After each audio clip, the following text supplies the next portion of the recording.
नवचार। प्रवचनकार स्वामी आत्मानंद। ब्रह्म विद्या की प्रशंसा राजविद्या पवित्र और श्रेष्ठ है। राजविद्या राजगुह्यम पवित्रमिदमुत्तमं प्रत्यक्षावगमं धर्म्यं सुसुखं कर्तुमप्ययम्। इदम यह राजविद्या पवित्रम अत्यंत पवित्र, उत्तमम श्रेष्ठ, राजगुह्यम गोपनीय है, प्रत्यक्षावगमम तत्काल फल वाली, धर्म्यम कर्तुम साधन करने में, सुसुखम बड़ी सुगम, अव्ययम अविनाशी है। यह राजविद्या अत्यंत पवित्र, श्रेष्ठ, गोपनीय है, तत्काल फल वाली, साधन करने में बड़ी सुगम तथा अविनाशी। सुसुखम कर्तुम अव्ययम, कहते हैं कि यह जो राज विद्या मैं तुझे देने जा रहा हूँ वह विद्याओं का राजा है। वह है राजगुह्यम, गोपनीयों का भी राजा। जैसे हम उपनिषद में पढ़ते हैं, ब्रह्म विद्या क्या है? ब्रह्म विद्या सर्व विद्या प्रतिष्ठा। यह जो ब्रह्म विद्या है वह सारी विद्याओं की प्रतिष्ठा है, उसका आधार है। जैसा कि मुंडक उपनिषद में कहा, तांग ब्रह्म विद्यांग सर्व विद्यांग प्रतिष्ठाम। यहाँ पर परंपरा बता रहे हैं कि यह ब्रह्म विद्या कहाँ से आई, ब्रह्मा ने कैसे अपने पुत्र को दी, उस पुत्र ने कैसे अपने पुत्र को यह विद्या प्रदान की। तो यह श्रेष्ठ गोपनीय विद्या है और पवित्रमिदम उत्तमम, और अत्यंत पवित्र है। यह स्वयं पवित्र है और पावन कराने वाली विद्या है। एक व्यक्ति स्वयं पवित्र होता है किंतु उसमें दूसरों को पावन करने की क्षमता नहीं होती, पर यह विद्या दूसरों को भी पावन करती है, इसीलिए उत्तम है।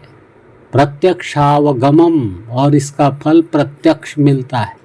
जैसे मैंने यज्ञ आदि कर्म किया और भी कोई पुण्य कर्म किया, हो सकता है इस जीवन में मुझे अपने पुण्य कर्म का फल ना भी मिले। कई लोग कहते हैं कि देखिए स्वामी जी, हम तो कितनी पूजा करते हैं पर उस पूजा का फल तो दिखाई नहीं देता। हमारे जो ये पुण्य कर्म हैं उनका प्रत्यक्ष फल कई बार दिखाई नहीं देता है, पर यह जो राजविद्या है उसका तुरंत फल होता है। राजविद्या यदि मेरे जीवन में आ गई तो तत्काल उसका फल दिखाई देता है। क्या दिखाई देता है? मैं मुक्त हो गया, बंधन स्खलित हो गया। राजविद्या जीवन में आई नहीं कि दुखों का नाश हो जाता है। ये दुख क्यों होते हैं? अज्ञान के कारण, मोह के कारण।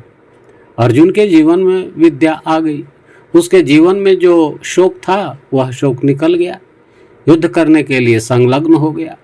भगवान ने अर्जुन से पूछा था कि क्या तेरा मोह नष्ट हुआ है?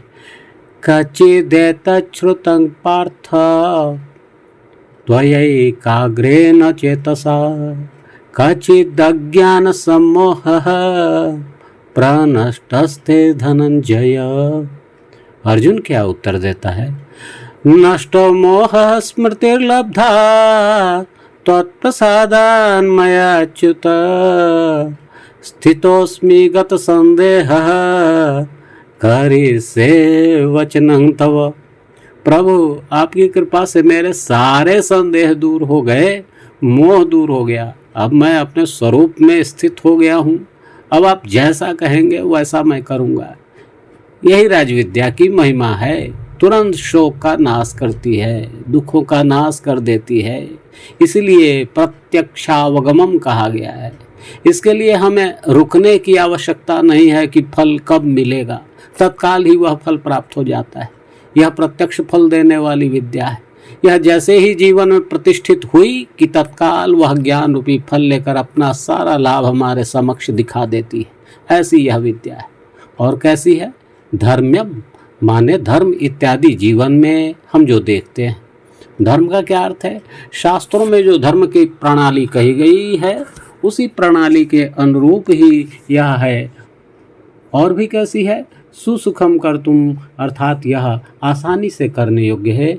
बाकी अन्य विद्याएं बड़ी कठिन हैं। विद्या अत्यंत सरल, अव्यय तथा सनातन है। अब राजयोग का कोई अभ्यास करे, ज्ञान योग का कोई अभ्यास करे, ये सब बड़े कठिन हैं। मन का शमन करो, मन का दमन करो, तो यह सब बड़ा कठिन कार्य होता है। पर यहाँ पर कहते हैं सुसुखम, यह विद्या सरलतापूर्वक जीवन में उतारी जा सकती है।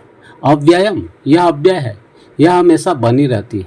जैसे हमने सकाम कर्म किया, उसके पीछे हमारी इच्छा थी, उस कर्म का हमें फल मिल गया, फल मिला, खत्म हो गया। हमने जो कर्म किया था वह हमें फल देकर समाप्त हो गया। जैसे हम जो विद्या पढ़ते हैं, यदि उस विद्या का अभ्यास न करें तो उस विद्या को हम भूल जाते हैं। विद्या का अभ्यास न करो तो विद्या समाप्त हो जाती है। पर अगर राज विद्या एक बार प्राप्त हो गई तो कभी विस्मृत नहीं होती, वह अव्यय है, उसका फल चिरंतन है, सनातन है। वह ऐसी विद्या है जिसे हम कभी भूल ही नहीं सकते, इसीलिए कहा कि वह अव्यय फल देने वाली है।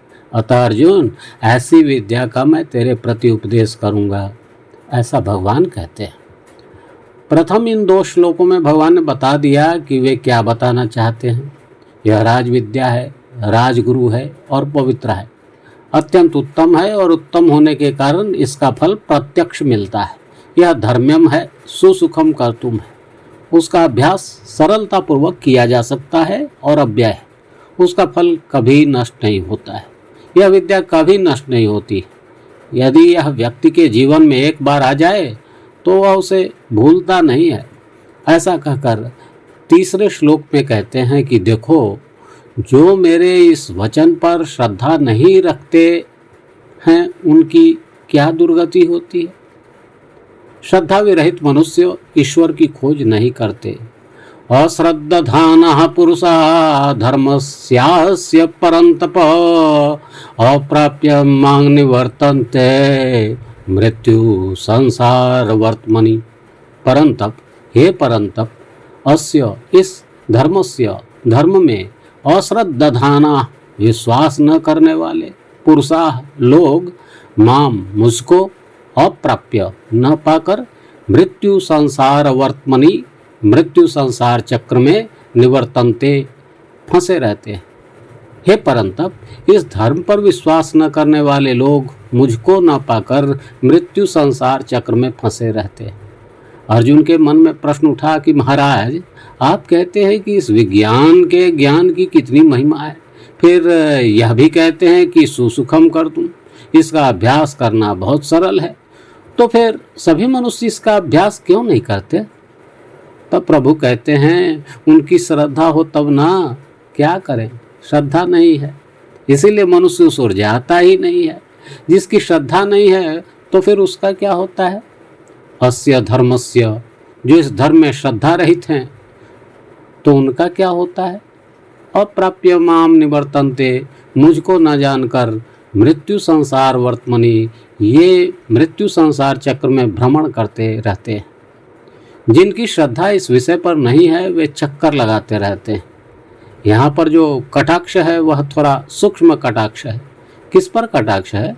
केवल यज्ञ आदि कर्म करने वालों पर, पूर्व मीमांसकों पर। यदि आप स्मरण करें तो देखेंगे कि वेद के 2 भाग होते हैं, एक कर्मकांड और दूसरा ज्ञान कांड। कर्मकांड को कहते हैं पूर्व मीमांसा और ज्ञान कांड को कहते हैं उत्तर मीमांसा। पूर्व मीमांसक केवल यज्ञ पर जोर देते हैं, यज्ञ ही करनी है। क्यों? यज्ञ के माध्यम से हमें मरने के पश्चात स्वर्ग मिलेगा और जब तक हम जीवित हैं तब तक हमारा यह लोक सुख से भरा रहेगा। तो वे लोग इस लोक में सुख प्राप्त करने के लिए, परलोक में सुख प्राप्त करने के लिए यज्ञ करते हैं और इसी को यज्ञ का लक्ष्य मानते हैं। मानव जीवन का इससे बढ़कर उनके पास और कोई लक्ष्य नहीं है कि मरने के बाद हमें स्वर्ग प्राप्त हो।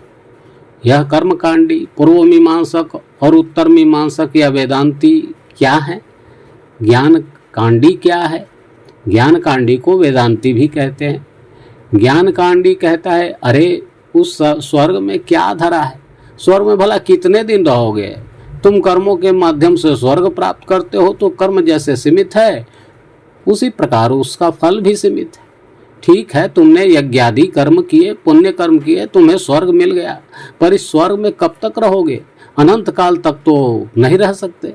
कर्म का फल उसी प्रकार क्षणिक होता है जैसे कर्म अपने आप में क्षणिक होता है। इसलिए तुम स्वर्ग में फिर से पतित होगे, फिर आवागमन के चक्कर में पड़ोगे। तो यहाँ पर वही कटाक्ष है। और प्राप्य मांग निवर्तनते, वह भी आदमी है, धर्म के रास्ते चला है, परंतु ईश्वर तत्व की ओर उतना उन्मुख नहीं है। वह स्वर्ग की कामना करता है। जिस समय गीता लिखी गई उस समय वेदों में कर्मकांड का बहुत जोर था।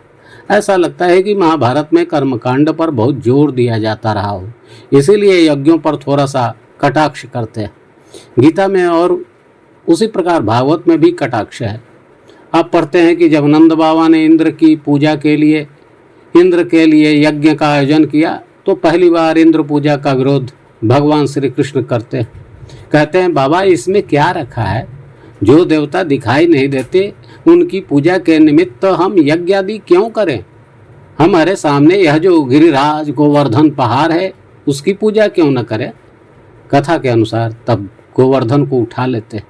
इस प्रकार प्रभु श्री कृष्ण यह दर्शा देना चाहते हैं कि जो केवल कर्म कांड में लिप्त रहते हैं, मैंने जो तत्व ज्ञान की और अपने स्वरूप की बात कही है उसमें उनकी श्रद्धा नहीं रहती।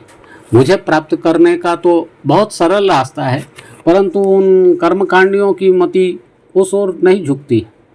तो ये लोग मुझे न पाकर वापस लौटते हैं और इस वर्त्म में, इस पथ में, इस मार्ग में चक्कर खाते हुए घूमते रहते हैं।